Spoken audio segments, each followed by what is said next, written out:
I'm Ty, this is Alpha Tactics, and this is a FN SCAR 17, or SCAR Heavy for some of you military guys out there.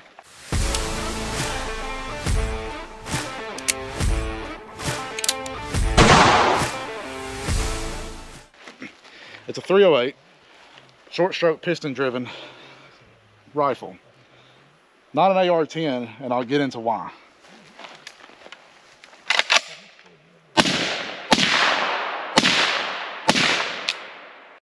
This is the newer Ruger SFAR.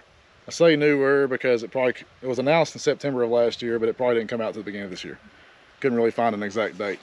Obviously, it's not exactly factory. There's only a few added with the Magpul PRS on the back and the Vortex Strike Eagle up top. So a little bit different from the SCAR. You guys might have noticed I reached up here for the SCAR. The SCAR has a side charging handle on it. This one, a lot like a normal AR-15 and other AR-10s, just charges from the back. So, and you'll also notice that I said their SCAR's 308, 7.62 by 51. This is in 308, so it can shoot both. FN actually just announced that their SCARs can also shoot both, so just full disclosure on that.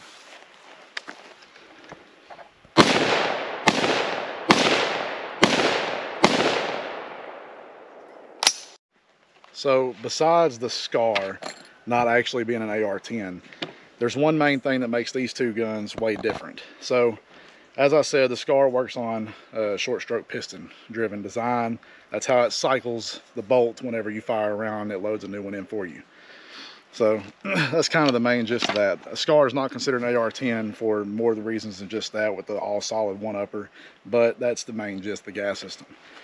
This one, along with every other AR-10, well, most other AR-10s, is direct impingement, just like your standard AR-15. Now, there's also piston-driven AR-15s and AR-10s out there, but we'll just talk about this one for the day. So, Ruger announced this, and I've got to say, out of all of the AR-10s that I've held, DPMS, Daniel Defense, all of them, without the additives on this one, when this thing was factory, stupid lightweight. Far lighter weight than any other thing that any other AR-10 that I've ever held or played with or had any kind of time with.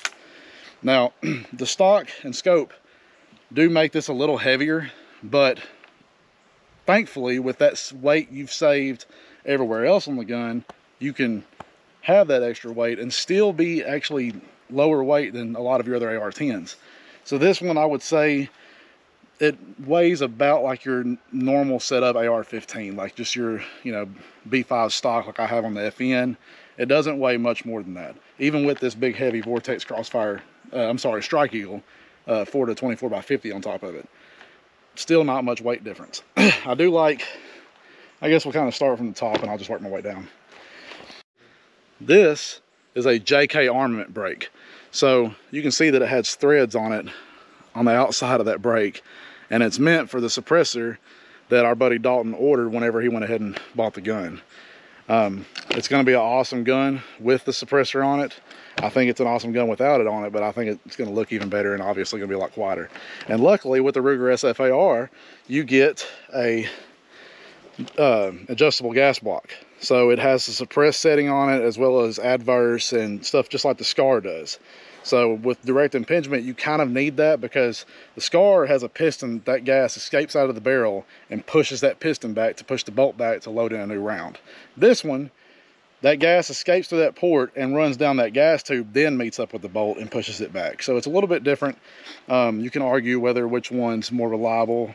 I would probably argue that short stroke piston's more reliable. I've never had an issue out of a gas tube or any kind of gas porting. I've heard of people having carbon build up on the inside of the barrel for that gas tube, and that, you know, or for the gas block, and it, you know, kind of mess it up a little bit, but I've never had that issue. Now, before buying this gun, I actually looked up a lot of videos and a lot of different people explaining this gun, and what nobody seemed to mention, besides I think maybe one or two, is the barrel. So the barrel on the Ruger SFAR, even if you get the smaller barrel and think, well, I'll just change it out for a proof research or some kind of nicer barrel, don't plan to do that. This barrel is proprietary. You cannot swap it out with different barrels. It's a system that Ruger has with their barrel nut and all that stuff on the bottom. So the lockup's different. You can't actually put a different barrel on this gun, unfortunately. It does use AR-15 handguards, so that's a really nice thing about it. You don't have to opt out for the AR-10 handguards. You can if you want to. I think it will line up a little bit differently and probably won't look right, so you just go for your normal AR-15 handguard, you'll be good to go. The charging handle, obviously, the AR-10. I do like how they kind of went with more of a rounded look instead of just that standard charging handle. I do like that a lot myself. On from there, you don't have an ambi safety, as I wish they would have put on it, but then again, for the price point of an AR-10 that this one is, I'm not going to complain too much.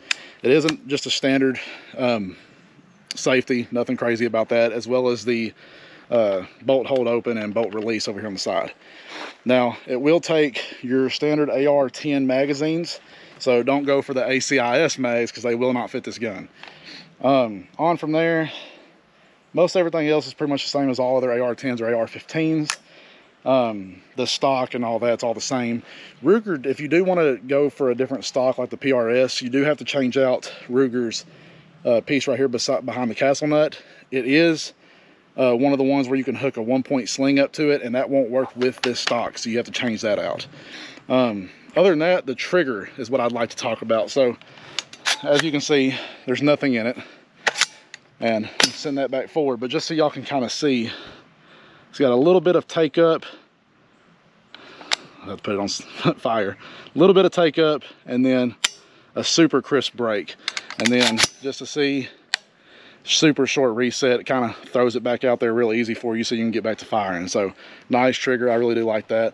It does come with the Magpul MOE plastic grips. That's really nice compared to the standard A2 grip. I do appreciate that from Ruger. And all in all, a super nice gun. Really lightweight. We might be able to throw up the specs of the actual weight of the gun by itself somewhere over here in the corner.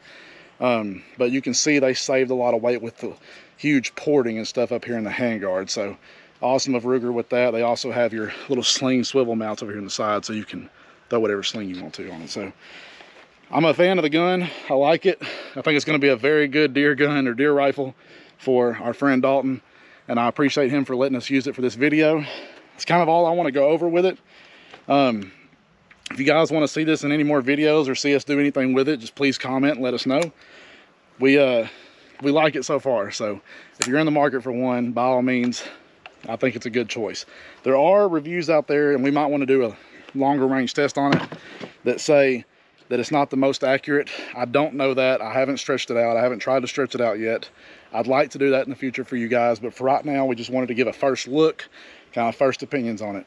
We do appreciate the support, guys. Check out that Patreon in the description below. Like, subscribe, do all that good stuff. We're almost at 1,000, so we appreciate all your support. We'll see you in the next one. Thanks.